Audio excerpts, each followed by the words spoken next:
नमस्कार दोस्तों। मेरे चैनल एस्ट्रोमन जी में आपका बहुत बहुत स्वागत है। आइए आज 7 वर्ष की लड़की का कुंडली का दिन करेंगे, इनके सवालों का जवाब करेंगे। सवाल कुछ नहीं है, आगे के जीवन में कैसा रहेगा, कोई दोष तो नहीं, कुंडली कैसी है, कुंडली पर क्या क्या स्थितियां मौजूद हैं, आगे करियर किस फील्ड में रहेगा, शादी की ज़िंदगी कैसी रहेगी, सारे महत्वपूर्ण विषयों पर जानना है। तो आप बिल्कुल चिंता ना करें। सबसे पहले हम लगन पर गौर करेंगे। 5 लिखा हुआ है, सिंह लगन की कुंडली है। और सिंह लगन के व्यक्ति, अगर मैं बात करूं तो थोड़े गुस्सैल प्रवृत्ति के होते हैं। गुस्सैल प्रवृत्ति की स्थिति दिख रही है। सिंह लगन के जातक जो होते हैं ना, ये बड़े गुस्सैल प्रवृत्ति के होते हैं। ये एक नॉर्मल प्रेडिक्शंस है। और सिंह लगन के जातक गुस्सैल भी होते हैं, स्वाभिमानी भी होते हैं, हल्की फुल्की पेट की समस्या चलती है, थोड़ी सी निराशावादी भी कभी कभार हो जाते हैं, वो सामान्य है। लेकिन ऐसे व्यक्ति बड़े पराक्रमी होते हैं और बड़ा अच्छा कार्य करते हैं। इनको अपने गुस्से पर नियंत्रण रखना चाहिए, अगर इनमें गुस्सा ज़्यादा आ रहा है तो। हालांकि अभी तो समय के साथ पता चलेगा वो चीज़ें।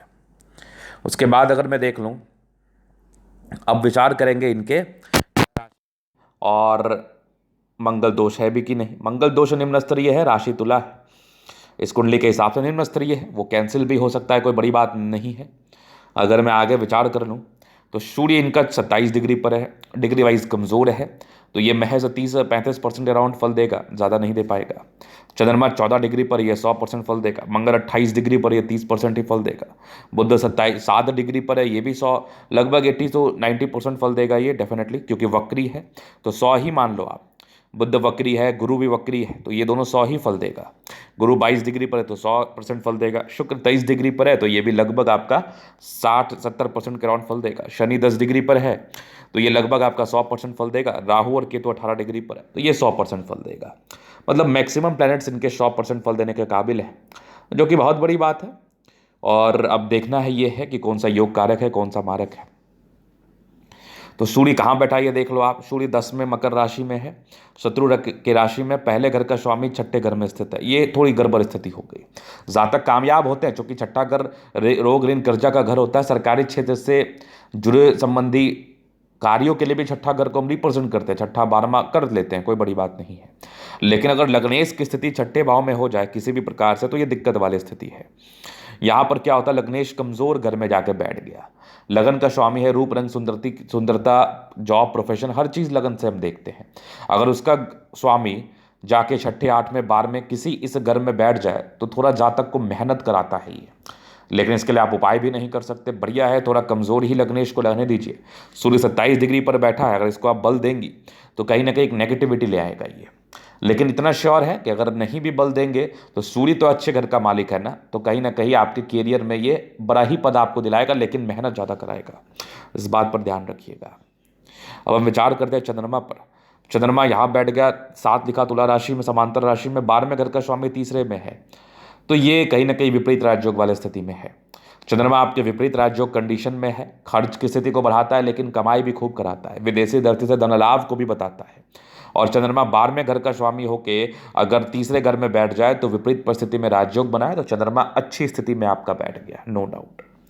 अब विचार करेंगे हम मंगल पर। मंगल इनका मंगल दोष नहीं हुआ, कैंसिल हो गया, क्योंकि मंगल इनका कुंभ राशि में 11 लिखा है, नवमे चौथे घर का स्वामी है, 7वें घर में बैठा है। भाग स्थान और कहीं ना कहीं गाड़ी मकान वाहन के सुख के घर का मालिक होके अगर सप्तमें घर में बैठ जाए तो शादी के बाद भाग्योदय। ऐसे व्यक्ति को ज़्यादा कुछ प्रयास करना नहीं पड़ता, इतना भाग्य ही प्रबल हो जाता है कि ज़्यादा कुछ भी लाइफ में अचीव कर लेते हैं। लेकिन 28 डिग्री पर बैठा है ना, तो एक मूंगा अभी से डलवा दीजिए आप। एक मूंगा रत्न इनके लिए लाइफ टाइम ज़रूरी है, बहुत ज़रूरी है, बहुत ज़रूरी है। मूंगा पहनने के बाद ही चीज़ें बड़ी सेटिस्फैक्टरी नजर आएंगी। और चूंकि मंगल टेक्निकल योग को भी बताता है, मैथमेटिक्स इनका अच्छा होता है, तो इंजीनियरिंग प्रोफेशन इनके लिए बेहतर रहेगा। लगन को देख रहा है मंगल, काफ़ी पराक्रमी हैं आप, और इंजीनियरिंग प्रोफेशन आपके लिए ज़्यादा अच्छा रहेगा।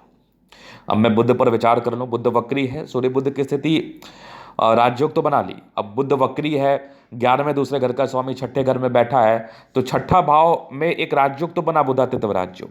और बुध वक्री होने से, ज़्यादा पावरफुल होने से, सूर्य के भी स्थिति को अच्छा कर रहा है और छठा भाव को ही अपने रंग में रंग रहा है।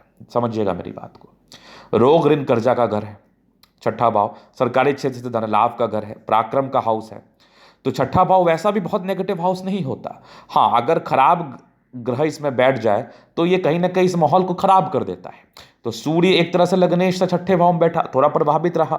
बुध आपका लाभ भाव का स्वामी है और धन भाव का स्वामी, छठे भाव में बैठ गया, एक राजयोग बना लिया। तो इस दोनों ग्रह मिलकर ये ताकत ज्यादा हो गया इस ग्रहों में।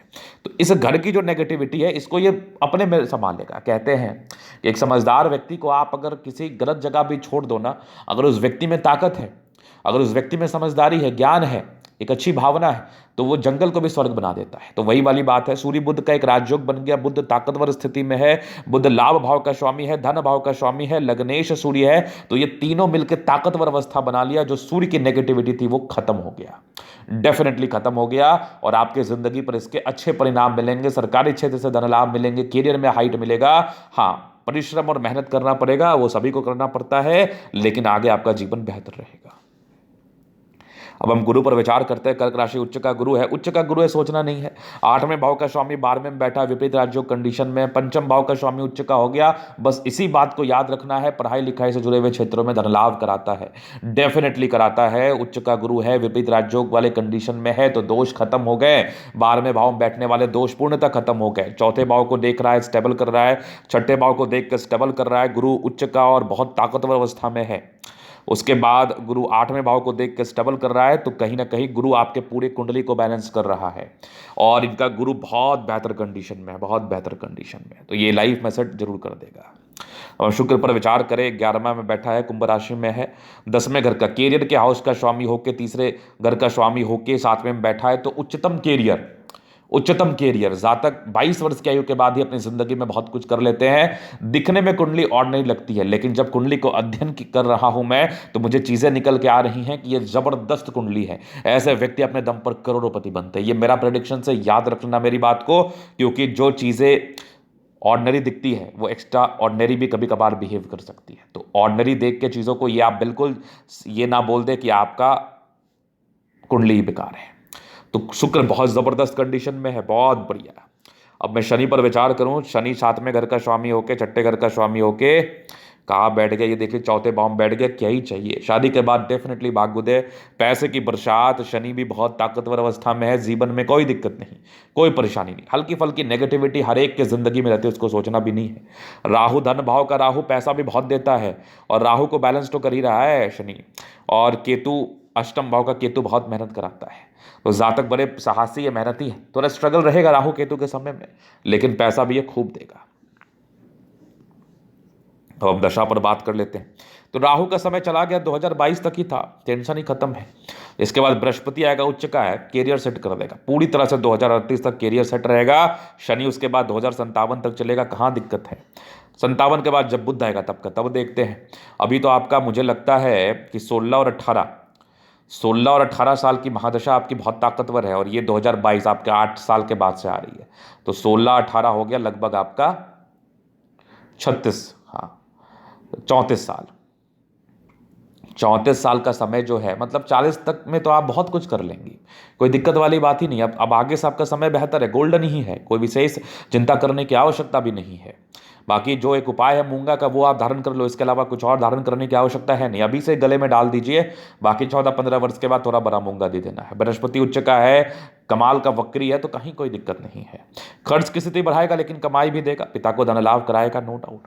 तो ये था इनकी कुंडली का पूर्णतः विश्लेषण। अगर आपको हमारा ये वीडियो पसंद है, लाइक कर दे, कमेंट कर, सब्सक्राइब कर दे। अगर आप व्यक्तिगत रूप से वैसे कुंडली दिखाना चाहते हैं, हमारा व्हाट्सअप नंबर डिस्क्रिप्शन में मिल जाएगा, लेके आप संपर्क कर सकते हैं। धन्यवाद।